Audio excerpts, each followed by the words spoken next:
बिस्मिल्लाहिर्रहमानिर्रहीम। अस्सलाम वालेकुम dear students, hope you are all fine.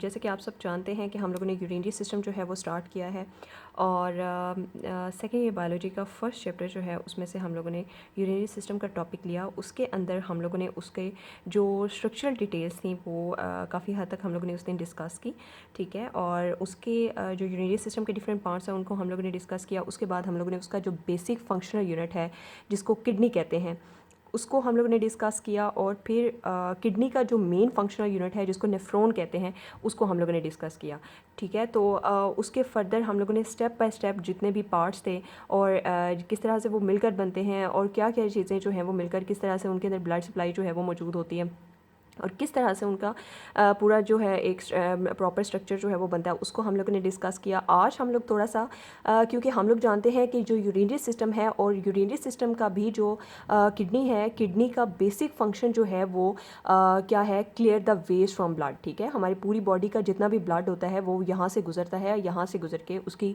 Purification होती है, यहाँ से उसको क्लियर किया जाता है, उसके अंदर से सारे वेस्ट जो हैं वो रिमूव करवाए जाते हैं और जो यूज़फुल सब्सटेंसेस होते हैं वो इसके अंदर जो है वो रिटेन रखे जाते हैं जो कि दोबारा वापस बॉडी को सप्लाई कर दिए जाते हैं, ठीक है।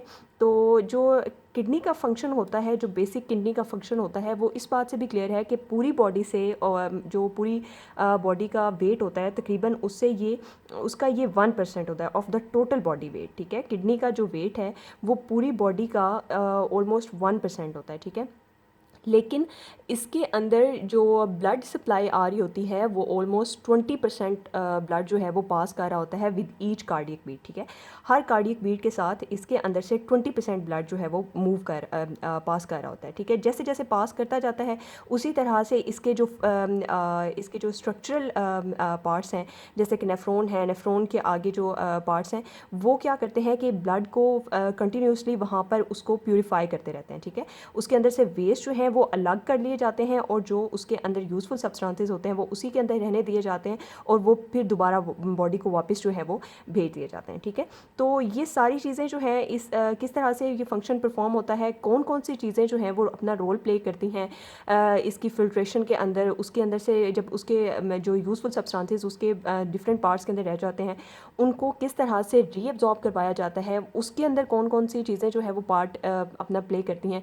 और उसके बाद जो स्क्रीशंस होती हैं जो वहाँ पर इन पार्ट्स के अंदर अपनी स्क्रीशंस जो हैं वो किडनी स्क्रीट करती है वो कौन सी होती हैं उनको जानते हैं आज के लेक्चर में। और आज हम लोग स्टार्ट करते हैं कि हम लोग देखेंगे कि किस तरह से इसकी अल्ट्रा फिल्ट्रेशन होती है, किस तरह से रीअब्जॉर्प्शन होती है और किस तरह से इसकी सिक्रीशन होती है। क्योंकि जो हमारा यूरिन फॉर्मेशन है, बेसिक फंक्शन जो है यूरिनरी सिस्टम का वो यूरिन फॉर्मेशन है, ठीक है। तो यूरिन फॉर्मेशन जो है वो इन्वॉल्व करता है 3 प्रोसेस। उसमें सबसे पहले आ जाता है हमारे पास अल्ट्रा फिल्ट्रेशन, उसके बाद हमारे पास आ जाती है रीअब्जॉर्प्शन, ठीक है। और उसके बाद हमारे पास आ जाती हैं जो सिक्रीशंस जो कि जिसमें जो एक स्पेसिफिक पार्ट होता है नेफ्रॉन का वो अपना रोल प्ले करता है, ठीक है। तो हम इस चीज़ को आज डिस्कस करते हैं और देखते हैं कि किस तरह से ये सारे पार्ट्स मिलकर जो है वो यूरिन फॉर्मेशन में हेल्प आउट करते हैं, ऑलराइट। ओके स्टूडेंट्स, तो सबसे पहले हम लोग बात करते हैं कि अल्ट्रा फिल्ट्रेशन जो है वो किडनी के अंदर या नेफ्रॉन के अंदर किस तरह से परफॉर्म करवाई जाती है, ठीक है जी। अल्ट्रा फिल्ट्रेशन जो है ये परफॉर्म करवाई जाती है जी through 2 parts of the nephron, जिसमें हमारे पास रोल आ जाता है जी ग्लोमेरुलस का, ठीक है, ग्लोमेरुलस का। और हमारे पास रोल आ जाता है बुमेन कैप्सूल का, ठीक है। मेन कैप्सूल और ग्लोमेरुलस जो हैं ये दोनों अपना रोल प्ले करते हैं अल्ट्रा फिल्ट्रेशन में, या जिसको आप कहते हैं कि प्रेशर फिल्ट्रेशन, ठीक है। जो हम जानते हैं कि जो ग्लोमेरुलर होता है हमारे पास, ग्लोमेरुलस की जो वॉल्स होती हैं वो पोरस होती हैं, ठीक है। जो वॉल्स होती हैं उसकी वो क्या होती हैं, पोरस होती हैं, ठीक है। इसलिए जो यहाँ पर ब्लड प्रेशर हमारे पास आ रहा होता है, जो ब्लड प्रेशर हमारे पास ब्लड सप्लाई हो रही होती है, जो ब्लड प्रेशर आ रहा होता है वो एक स्पेसिफिक किस्म का हमारे पास प्रोड्यूस करता है फिल्ट्रेशन प्रेशर, ठीक है। हमारे पास फिल्ट्रेशन प्रेशर जो है वो प्रोड्यूस करता है फिल्ट्रेशन प्रेशर यहाँ पर प्रोड्यूस करवाया जाता है, ठीक है। यहाँ पर जो पोरस वॉल्स के अंदर ब्लड प्रेशर आ रहा होता है, वो ब्लड प्रेशर जो है वो हमारे पास फिल्ट्रेशन प्रेशर प्रोवाइड करता है। इसी वजह से जो फिल्ट्रेशन होती है वो हमारे पास जो है वो ग्लोमेरुलस के अंदर होती है, ठीक है। जो फिल्ट्रेशन होती है, जो ब्लड की फिल्ट्रेशन होती है, जो बेसिक फिल्ट्रेशन है, वो हमारे पास कहाँ पर हो रही होती है, ग्लोमेरुलस के अंदर, ठीक है। वो हो रही होती है जी ग्लोमेरुलस के अंदर, ठीक है। जो ब्लड पास कर रहा होता है ग्लोमेरुलस के अंदर, वो जो ब्लड जो है वो ग्लोमेरुलस के अंदर से पास कर रहा होता है, उसको फ़िल्टर कर लिया जाता है। ग्लोमेरुलस के अंदर जो आ रहा होता है उसको फ़िल्टर किया जाता है बुमेन कैप्सूल में, ठीक है। बुमेन कैप्सूल के अंदर उसको फ़िल्टर कर लिया जाता है। बुमेन कैप्सूल के अंदर उसको फ़िल्टर कर लिया जाता है, और जब उसको फ़िल्टर कर लिया जाता है तो वो जो फ़िल्टर ब्लड होता है, जो एक जिसके अंदर से थोड़ी सी फ़िल्ट्रेशन करवा ली जाती है, उसको हम कहते हैं जी ग्लोमेरुलर फ़िल्ट्रेट, ठीक है। उसको क्या कहा जाता है, ग्लोमेरुलर फ़िल्ट्रेट, ठीक है। उसको कहा जाता है जी ग्लोमेरुलर फ़िल्ट्रेट, ठीक है। अब जो ग्लोमेरुलर फ़िल्ट्रेट है, ये बेसिक यहाँ पर इसकी बहुत थोड़ी सी फ़िल्ट्रेशन जो है वो यहाँ पर परफॉर्म करवाई गई है, ठीक है। तो ये जो फ़िल्ट्रेशन है, इसमें क्या होगा कि इसके नतीजे में कुछ जो वेस्ट हैं वो तो रिमूव करवा लिए जाते हैं किडनी के अंदर से, ब्लड के अंदर से। ब्लड के अंदर से कुछ वेस्ट जो है वो रिमूव करवा दिए जाते हैं, लेकिन इसके अंदर फिर भी न्यूमरस यूज़फुल जो सब्सटेंसेस हैं वो मौजूद होते हैं, ठीक है। यानी कि इसके अंदर अभी और गुंजाइश है कि इसकी और थोड़ी सी फ़िल्ट्रेशन भी हो, और इसके अंदर से जो डिफरेंट यूज़फुल सब्सटेंसेस हैं उनको भी रिमूव करवाया जाए, ठीक है। तो इसके अंदर जो यूज़फुल सब्सटेंसेस होते हैं उसके अंदर हमारे पास आ जाता है जी ग्लूकोज आ जाता है, ग्लूकोज हो सकता है, इसके अलावा अमाइनो एसिड्स हो सकते हैं, ठीक है। और इसके अलावा हमारे पास हो सकते हैं जी सॉल्ट्स, और कुछ जो मिनरल्स हैं वो भी हमारे पास मौजूद हो सकते हैं, ठीक है। जो ग्लोमेरुलर फ़िल्ट्रेट है, जो बुमेन कैप्सूल के अंदर ब्लड को फ़िल्टर किया गया है, उसके नतीजे में जो ग्लोमेरुलर फ़िल्ट्रेट बना है, उसके अंदर कुछ जो यूज़फुल सब्सटेंसेस हैं उनके अंदर हमारे पास ग्लूकोज है, अमाइनो एसिड्स हैं, सॉल्ट्स हैं, मिनरल्स हैं। तो ये सारे जो हैं ये एक्वा सॉल्यूशन के अंदर प्रेजेंट होते हैं। तो इनको फर्दर हम लोगों ने क्या करवाना होता है, इनकी थोड़ी सी फ़िल्ट्रेशन और करवानी होती है, ठीक है। तो ये जो हमारे पास अल्ट्रा फिल्ट्रेशन है, ये ग्लोमेरुलस और बुमेन कैप्सूल जो हैं ये दोनों परफॉर्म कर रहे हैं, ठीक है। इस अल्ट्रा फिल्ट्रेशन में किसका रोल आ जाएगा, ग्लोमेरुलस का और बुमेन कैप्सूल का, ठीक है। तो अल्ट्रा फिल्ट्रेशन के बाद हम मूव करते हैं जो यूज़फुल सब्सटेंसेस हमारे पास रह गए हैं ग्लोमेरुलर फ़िल्ट्रेट के अंदर, उनको किस तरह से हम लोगों ने रिटेन करवाना है, अगेन अपने वापस लेना है उसको। हम किस तरह से वापस लेंगे, उसके बाद हम आ जाएंगे रीअब्जॉर्प्शन पे, ठीक है। तो रीअब्जॉर्प्शन का हम देखते हैं कि किस तरह से कौन से रोल पार्ट जो है वो रोल प्ले कर रहे हैं। और राइट स्टूडेंट्स, अब हमारे पास देखें कि अल्ट्रा फिल्ट्रेशन जो है वो हम लोगों ने देखा कि अल्ट्रा फिल्ट्रेशन में जो ग्लोमेरुलस और बुमेन कैप्सूल हैं वो दोनों अपना पार्ट प्ले कर रहे हैं, ठीक है। और जिसके नतीजे में हमारे पास ग्लोमेरुलर फिल्ट्रेट बना है। ग्लोमेरुलर फिल्ट्रेट में हमने देखा कि डिफरेंट जो यूज़फुल सब्सटेंसेस है वो हमारे पास मौजूद रह गए हैं, ठीक है। अब हम क्या करेंगे, हम आएंगे उस पार्ट के ऊपर जो रीअब्जॉर्प्शन का फिनोमेना जो है वो परफॉर्म करवाते हैं, ठीक है। रीअब्जॉर्प्शन की बात करें तो जो हमारे पास ग्लोमेरुलर फिल्ट्रेट बना था, जो अल्ट्रा फिल्ट्रेशन के नतीजे में ग्लोमेरुलर जो हमारे पास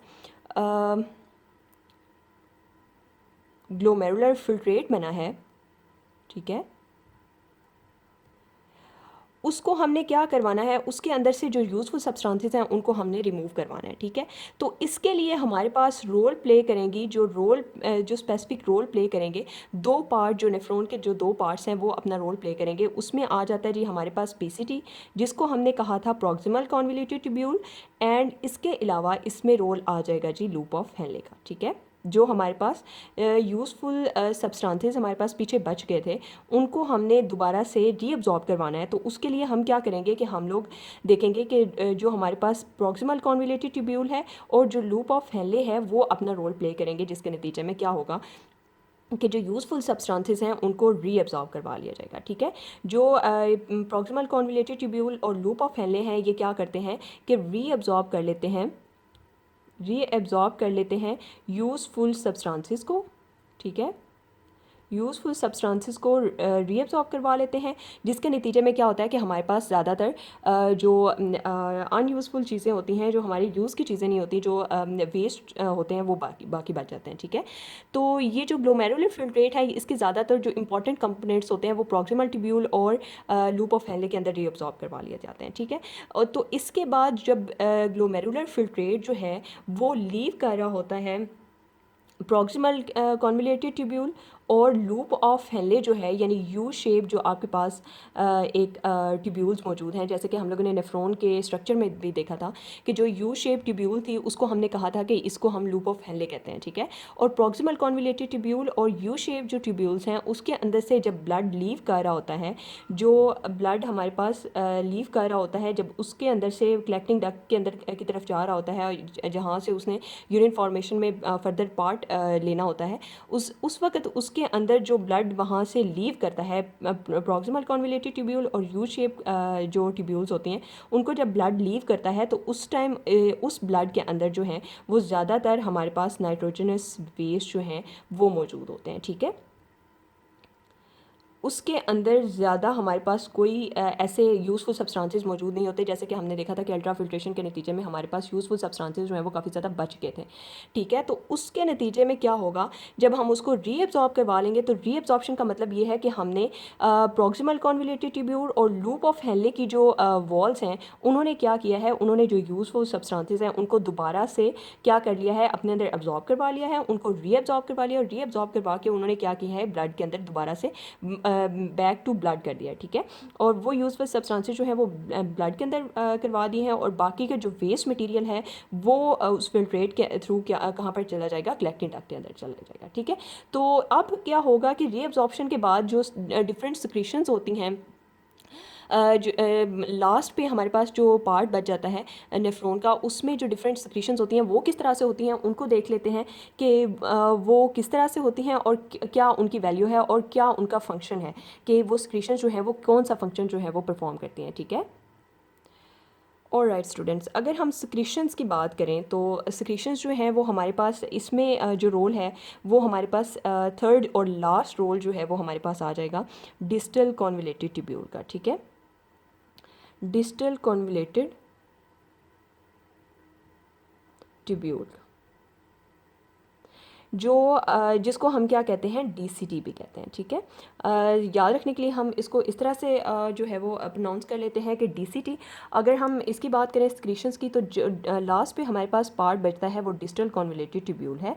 ठीक है, और डिस्टल कॉन्वोल्यूटेड ट्यूब्यूल जो है इसमें क्या होता है, जो सिक्रीशंस होती हैं, क्योंकि डिस्टल कॉन्वोल्यूटेड ट्यूब्यूल जितनी भी हमारे पास ट्यूब्यूल्स हैं और उनकी जो एपिथेलियम होती है, उनकी जो इंटरनल स्किन होती है, जो उनकी एपिथेलियम होती है, जो आप डिस्टल कॉन्वोल्यूटेड ट्यूब्यूल की कह लें कि यहाँ पर जैसे ही रीअब्जॉर्प्शन के बाद फिल्ट्रेट जो है वो यहाँ पर आएगा, तो इसकी जो एपिथेलियम है उसके अंदर से कुछ सिक्रीशंस जो हैं वो उस फिल्ट्रेट के अंदर, या आप उसको क्या कहते हैं, फिल्ट्रेट कहते हैं, या फिर उसको क्या कहते हैं, ल्यूमेन कहते हैं, फिल्ट्रेट के अंदर जो है डिफरेंट वो सिक्रीशंस जो हैं वो सिक्रीट की जाती हैं इस फिल्ट्रेट के अंदर। ठीक है, इस फिल्ट्रेट के अंदर सिक्रीशंस जो हैं उनको सिक्रीट करने का मेन पर्पज़ क्या है, कि ये सिक्रीशंस जो होती हैं ये बहुत ज़्यादा सिलेक्टिव होती हैं। ठीक है, अगर इन सिक्रीशंस की बात करें, सिक्रीशंस की बात करें तो ये बहुत ज़्यादा क्या होती हैं, सिलेक्टिव होती हैं। ठीक है, ये इनके सिलेक्टिव होने की वजह से और इनका जो मेन फंक्शन होता है वो ये होता है कि इन सिक्रीशंस के अंदर ज़्यादातर जो हैं वो क्या मौजूद होते हैं, हाइड्रोजन आयंस मौजूद होते हैं। ठीक है, ये जो सिक्रीशंस एपिथेलियम के अंदर से फिल्ट्रेट के अंदर सिक्रीट की जाती हैं, इनके अंदर ज़्यादातर हाइड्रोजन आयंस जो है वो प्रेजेंट होते हैं। ठीक है, तो हाइड्रोजन आयंस का जो मेन पर्पज़ है वो क्या है जी, टू बैलेंस पीएच।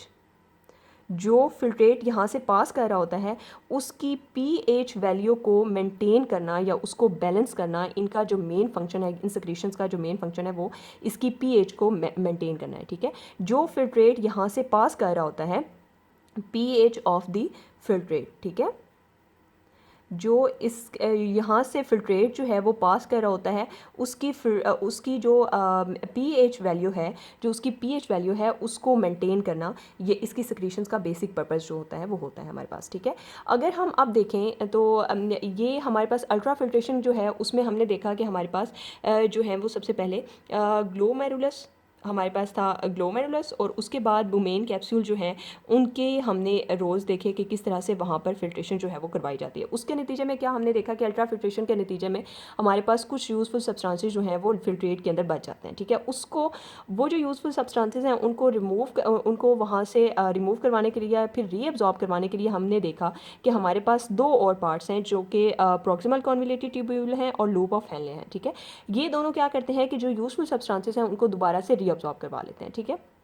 और उसके नतीजे में जब यहाँ से ब्लड लीव कर रहा होता है तो उसके अंदर ज़्यादातर नाइट्रोजन स्पेस मौजूद होते हैं, ठीक है। अब ये नाइट्रोजन स्पेस जो है ये आ जाते हैं जी लास्ट पार्ट जो होता है ट्यूबुलर सिस्टम, जो नेफ्रॉन का ट्यूबुलर सिस्टम है उसका जो लास्ट पार्ट है उसको हम कहते हैं जी डिस्टल कॉन्वोल्यूटेड ट्यूब्यूल यानी डीसीटी, ठीक है। ये डिस्टल कॉन्वोल्यूटेड ट्यूब्यूल जो है इसकी एपिथेलियम के अंदर से कुछ सिक्रीशंस जो है वो फिल्ट्रेट के अंदर स्क्रीट आउट करवाई जाती हैं। उन सिक्रीशंस का बेसिक पर्पस जो है वो क्या होता है जी, जो लास्ट हमारे पास पार्ट है उसको हमने कहा कि ये जो हमारे पास है डिस्टल कॉन्वोल्यूटेड ट्यूब्यूल, ठीक है। ये जो डिस्टल कॉन्वोल्यूटेड ट्यूब्यूल है इसकी एपिथेलियम के अंदर से कुछ सिक्रीशंस फिल्ट्रेट के अंदर सिक्रीट आउट की जाएंगी। ये सिक्रीशंस जो है ये क्या करेंगी कि ये एक तो सिलेक्टिव होती हैं बहुत ज़्यादा, ठीक है। दूसरा इसका जो बेसिक फंक्शन है वो क्या होगा कि ये हाइड्रोजन आयंस को यहाँ पर रिलीज़ करेंगे, ठीक है। और ये हाइड्रोजन आयंस जो है ये क्या करेंगे, जो इसकी पीएच है जो फिल्ट्रेट यहाँ से पास कर रहा है उसकी जो पीएच है उसको ये बैलेंस करेंगे, ठीक है। क्योंकि एक सर्टन पीएच तक सर्टन पीएच तक उसने फिल्ट्रेट का किडनी ने फिल्ट्रेट का जो पीएच है उसको मेंटेन रखना होता है, ठीक है। तो जो कलेक्टिंग डक्ट के अंदर जाते तक यहाँ से जो सिक्रीशंस होती हैं ये क्या करती हैं, इसकी पीएच को मेंटेन करके इसको कलेक्टिंग डक्ट के अंदर भेजती हैं और एक प्रॉपर जो यूरिन फॉर्मेशन है वो कलेक्टिंग डक्ट के अंदर जाते जाते तक वहाँ पर हमारे पास सिर्फ और सिर्फ वेस्ट रह जाते हैं। बाकी सारे के जो यूज़फुल सब्सटेंसेस हैं उनको दोबारा से रीअब्जॉर्ब करवा लिया जाता है through the ultra filtration, through reabsorption, and then the secretion is performed to maintain और balance the pH of the filtrate, ठीक है। तो होप आप सबको इस अल्ट्रा फिल्ट्रेशन की, रीअब्जॉर्प्शन की और सिक्रीशन की समझ आ गई होगी। नेक्स्ट लेक्चर तक आपसे इंशाल्लाह इजाज़त चाहते हैं और देखते हैं कि नेक्स्ट लेक्चर में हम लोग क्या न्यू जो है वो डिस्कस करने जा रहे हैं। ऑलराइट, टिल देन अल्लाह हाफिज़, टेक केयर, बाय।